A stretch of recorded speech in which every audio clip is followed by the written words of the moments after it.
Indian examination system पूरी तरीके से फ्रॉड हो चुका है। चाहे आप बात सरकारों की करिए या कमीशन की करिए या एजेंसियों की करिए, इन सब ने आज के युवा को पैसा कमाने का जरिया बना लिया है। আমরা ভাবছি ইন্ডিয়া ডিপসিক বা চ্যাটজিপিটির মতো এআই কেন বানায় না। এটা তো ছাড়ো, এসএসসি তাদের ভেন্ডার টিসিএসকে বাদ দিয়ে 200 কোটি টাকা এক নতুন ভেন্ডারকে দেয়, যে ভেন্ডারটি সকল এসএসসি এক্সামগুলোকে করাবার দায়িত্ব নেয়। ভেন্ডারটির দ্বারা একটা সফটওয়্যার তৈরি হলো না, যার দ্বারা কিছু লাখ বাচ্চার শুধু এক্সাম হ্যান্ডেল করা যাবে।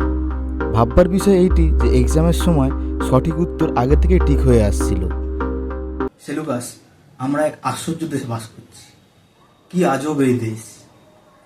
31শে জুলাই আমাদের দেশে একটি শিক্ষা ব্যবস্থার অক্ষমতা প্রদান করল। আমরা যে দৃশ্যটি দেখলাম দিল্লিতে, তা আমাদের চমকে দিল।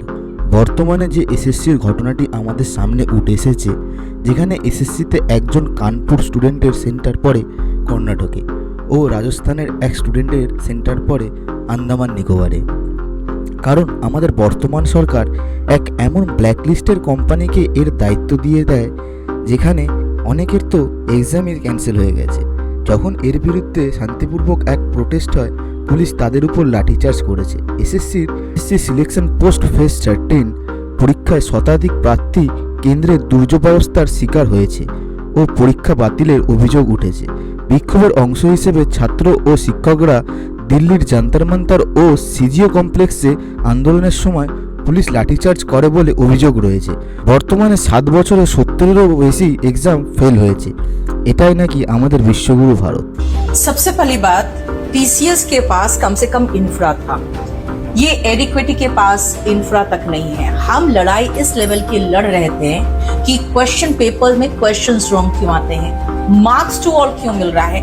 अब हमें क्या लड़ाई करनी पड़ रही है अभिनय, जरा बताओ। कि कीबोर्ड अच्छा नहीं है, माउस अच्छा नहीं है, या सेंटर पे बच्चा पेपर देने जा रहा है वहां बाहर 2 भैंस बंधी हुई है, ऊपर के फ्लोर पे शादी का फंक्शन हो रहा है और बैग रखने के लिए 50 रुपया दो।